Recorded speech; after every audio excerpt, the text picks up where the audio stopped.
Pessoal, tudo bem? Aqui é Miguel Mis. Vou responder 10 perguntas que a Carol pediu para eu fazer. Carol, obrigado. Vamos lá, a primeira. Vamos lá. Você vê as mudanças no aquarismo que estão ocorrendo de forma acelerada como positivas ou negativas?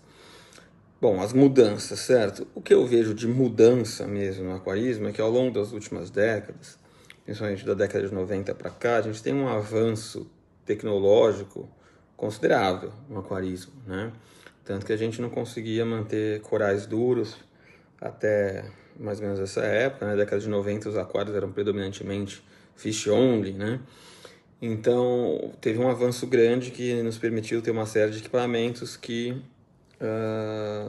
aumenta o nosso controle sobre a qualidade de água, sobre vários parâmetros diferentes da água, inclusive, o que facilitou a gente ter esses outros organismos, né? Principalmente invertebrados, corais mais sensíveis. Então, nesse aspecto, essas mudanças tecnológicas eu vejo como muito positivo. Qual a cor natural dos corais saudáveis? Ou seja, quais os tons podemos esperar ver de zooxantelas? Corais fluorescentes estão doentes? Bom, a cor natural do coral é uma combinação de dois fatores. Primeiro, qual é o pigmento natural dele, né? Ele é um coral que tem um pigmento que é esverdeado, é rosado, é amarelado, quer que seja, misturado com o teor de zooxantela, a quantidade de zooxantela que tem no tecido. Zooxantela é um marrom dourado, mais ou menos, ali. Quanto mais zooxantela, mais puxa para esse marrom. Quanto menos zooxantela, mais tende a puxar para a pigmentação natural do coral. Né? Zooxantela não tem outra cor, não tem zooxantela verde, rosa, azul, nem nada. Mas não é... A gente quer o coral colorido, mas tem que ter um limite, tá? Não pode ser muito colorido, porque senão significa uma ausência de zooxantela, o que gera um problema de saúde para ele. Coral fluorescente, se eles estão doentes, depende da situação, mas para quem está olhando para o aquecimento global, que é com quem eu trabalho, o aquecimento global gera bastante fluorescência em coral. Tá? Eles expressam GFPs, que chamam Green Fluorescent Proteins, que faz com que eles brilhem mais quando estão sob estresse térmico. De modo geral, muita fluorescência não é um indicador de saúde, mas sim um excesso da expressão de Green Fluorescent Proteins, e Heat Shock Proteins são proteínas de estresse térmico. Então, a gente não deve buscar uma fluorescência excessiva, não. Como você vê a volta dos peixes nacionais ao mercado devido à alta do valor dos importados? A alta gigante de valores e a diminuição de variedades tem jeito? Bom, eu não estou ciente dos dados, tá? De fato, quanto está aumentando a pressão de pesca sobre os peixes nacionais ou diminuindo nos importados. Mas, a princípio, se o aquarista brasileiro está olhando mais para o nacional e menos para o importado, talvez isso signifique uma pequenininha redução na pressão de pesca nos estrangeiros. Eu digo pequena porque os mercados principais não é o Brasil, né? Os mercados principais é Estados Unidos, Europa, Ásia, essas coisas. Então, uma mudança aqui não gera um impacto tão grande assim no aquarismo como um todo. Mas é uma diminuição de pressão nas espécies importadas, o que é bom, porque elas já estão sofrendo muita pressão há muito tempo. E a gente sabe que esses cifres estão todos indo para o brejo, então quanto menos pressão nesse momento, melhor. Agora, aumenta a pressão sobre os nacionais. Por um lado, a gente se preocupa menos porque não são tantas espécies no Brasil que têm um valor ornamental. Então, não são muitas as espécies que passam a ser mais visadas. Por outro lado, isso também é ruim, porque são sempre as mesmas espécies que vão ser visadas, então a pressão de pesca tende a concentrar em cima dessas espécies. Então, eu acho que a gente precisa ver se isso vai ter um impacto negativo aqui. Vamos torcer que não, né? A pessoa mais humilde pode ter o sonho de ser aquarista marinho? O hobby está elitizado e segregatório? Bom, ter o sonho, todo mundo pode ter o sonho que quiser, né? Mas hoje a verdade é que o hobby do aquarismo marinho não é um hobby barato, né? Então, aquela pessoa que tem extrema humildade, está em condições onde ela tem dificuldade de pagar as contas de casa, de manter, né, luz elétrica, água, tudo isso funcionando em casa, evidente que é uma realidade de muita gente no Brasil, isso é um ramo completamente fora da realidade, né? Agora, o ramo é, de modo geral, elitizado, porque é caro ter um aquário, mas ele já é mais acessível do que foi no passado. Eu acho que isso, principalmente com o sucesso que os nanos têm tido nos últimos anos para cá, que fez com que fosse um pouco mais barato. Não é barato, mas mais barato. E isso fez que, melhor ainda, menos caro, né? E isso fez com que mais gente tivesse acesso. Então isso está melhorando, mas ainda é um hobby predominantemente de pessoas que têm um poder aquisitivo razoável. A pessoa mais humilde pode ter o sonho de ser aquarista marinho? O hobby está elitizado e segregatório? Bom, ter o sonho, todo mundo pode ter o sonho que quiser, né? Mas hoje a verdade é que o hobby do aquarismo marinho não é um hobby barato, né? Então, aquela pessoa que tem extrema humildade, está em condições onde ela tem dificuldade de pagar as contas de casa, de manter, né, luz elétrica, água, tudo isso funcionando em casa, evidente que é uma realidade de muita gente no Brasil, isso é um ramo completamente fora da realidade, né? Agora, o ramo é, de modo geral, elitizado, porque é caro ter um aquário, mas ele já é mais acessível do que foi no passado.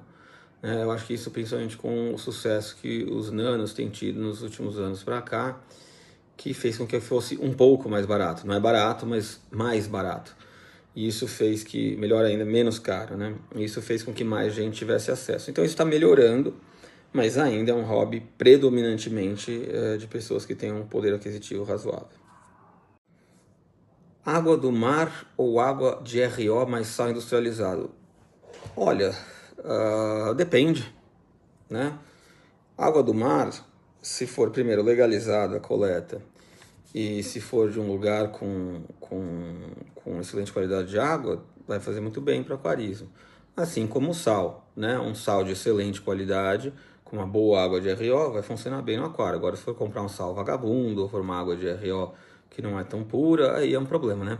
Mas eu não me sinto competente como aquarista para dizer o que é melhor ou pior, porque no aquário per se eu não tenho grande experiência com isso. Eu tenho na aquicultura, onde eu já usei bastante das duas coisas e consegui ter bastante sucesso na aquicultura, pelo menos com as duas formas, né?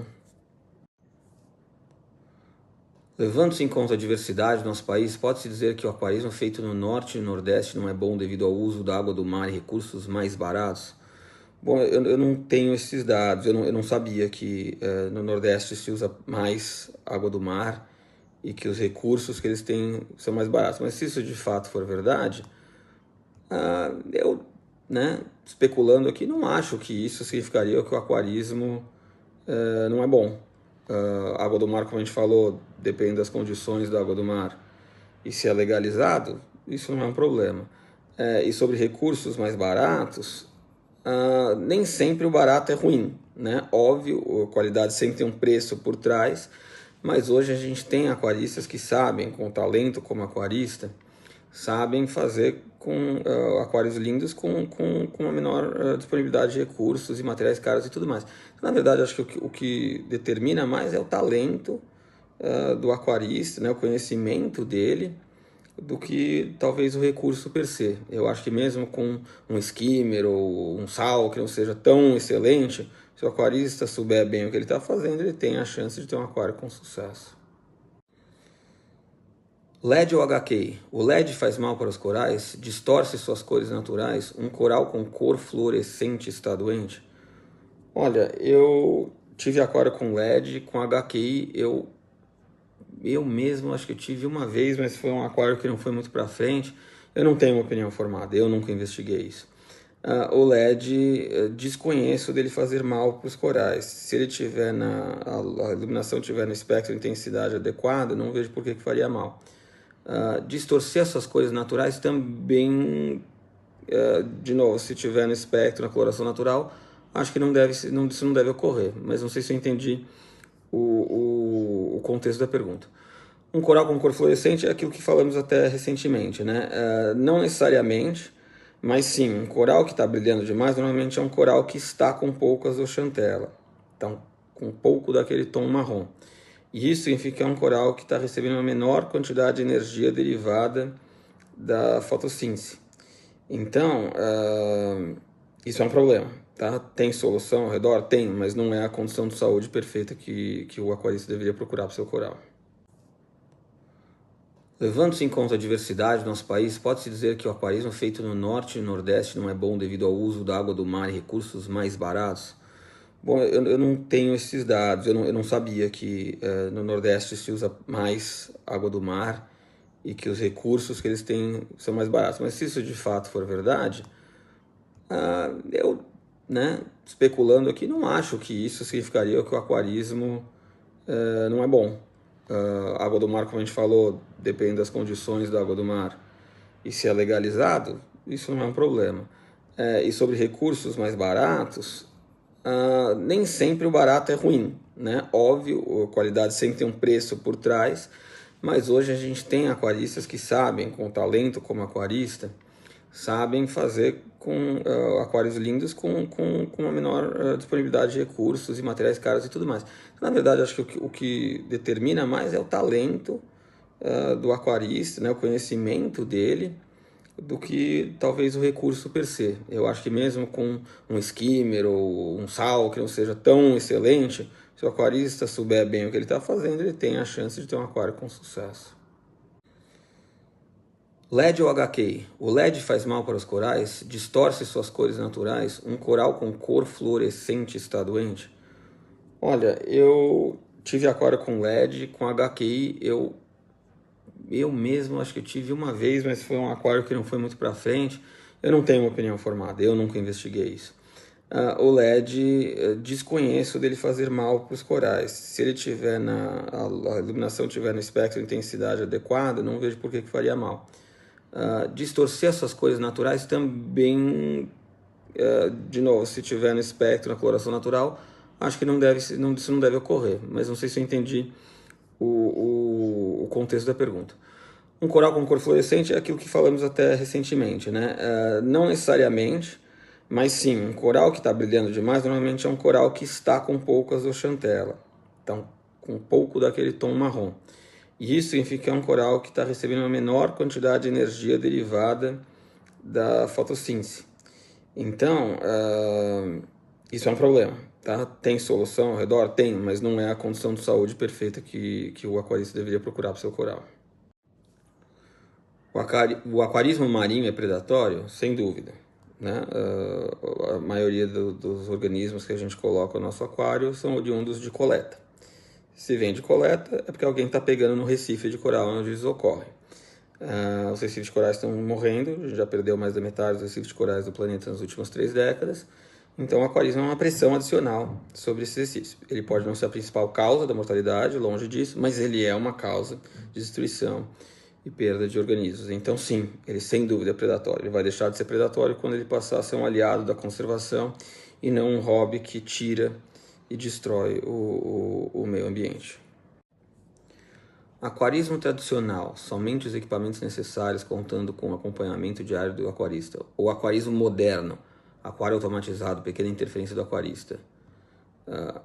A pergunta é qual dos dois é melhor, certo? Eu acho que tem suas vantagens e desvantagens dos dois lados. Tá? De novo, vou falar com um tom um pouco leigo, porque eu não me considero um grande aquarista nem de longe, mas eu acho que não é muito diferente do que a gente faz em aquicultura. Aquicultura que a gente chama extensiva ou intensiva. Né? Esse aquarismo que tem o cuidado diário do aquarista tem a vantagem do aquarista estar sempre de olho vendo o que está acontecendo ali com o aquário dele. Né? Mas tem a desvantagem de que ele tem uma quantidade de trabalho muito maior, requer mais atenção, e nem sempre as pessoas têm isso. O aquarismo moderno, pelo que eu estou entendendo aqui da definição, é justamente o oposto. Né? Então, justamente por ser mais automatizado, você tem a vantagem de ter um controle mais eficiente da condição no aquário e que requer muito menos trabalho. Por outro lado, o cara não está olhando toda hora. Se acontece alguma coisa errada, pode ser que ele demore para remediar ou tudo mais, ou ele não perceba. Né? Apesar do sistema de monitoramento, que não se monitora tudo, não é possível. Mas essa eu acho que os aquaristas mais experientes do que eu devem poder dar uma resposta melhor. Tá bom? Obrigado, abraço, pessoal. O aquarismo marinho é predatório? Sem dúvida. Né? A maioria dos organismos que a gente coloca no nosso aquário são oriundos de coleta. Se vem de coleta, é porque alguém está pegando no recife de coral onde isso ocorre. Os recifes de corais estão morrendo, a gente já perdeu mais da metade dos recifes de corais do planeta nas últimas 3 décadas. Então, o aquarismo é uma pressão adicional sobre esse recifes. Ele pode não ser a principal causa da mortalidade, longe disso, mas ele é uma causa de destruição e perda de organismos. Então, sim, ele sem dúvida é predatório. Ele vai deixar de ser predatório quando ele passar a ser um aliado da conservação e não um hobby que tira e destrói o meio ambiente. Aquarismo tradicional, somente os equipamentos necessários contando com o acompanhamento diário do aquarista. Ou aquarismo moderno, aquário automatizado, pequena interferência do aquarista. A pergunta é qual dos dois é melhor, certo? Eu acho que tem suas vantagens e desvantagens dos dois lados. Tá? De novo, vou falar com um tom um pouco leigo, porque eu não me considero um grande aquarista nem de longe, mas acho que não é muito diferente do que a gente faz em aquicultura. Aquicultura que a gente chama extensiva ou intensiva. Né? Esse aquarismo que tem o cuidado diário do aquarista tem a vantagem do aquarista estar sempre de olho vendo o que está acontecendo ali com o aquário dele. Né? Mas tem a desvantagem de que ele tem uma quantidade de trabalho muito maior, requer mais atenção, e nem sempre as pessoas têm isso. O aquarismo moderno, pelo que eu estou entendendo aqui da definição, é justamente o oposto. Né? Então, justamente por ser mais automatizado, você tem a vantagem de ter um controle mais eficiente da condição no aquário e que requer muito menos trabalho. Por outro lado, o cara não está olhando toda hora. Se acontece alguma coisa errada, pode ser que ele demore para remediar ou tudo mais, ou ele não perceba. Né? Apesar do sistema de monitoramento, que não se monitora tudo, não é possível. Mas essa eu acho que os aquaristas mais experientes do que eu devem poder dar uma resposta melhor. Tá bom? Obrigado, abraço, pessoal.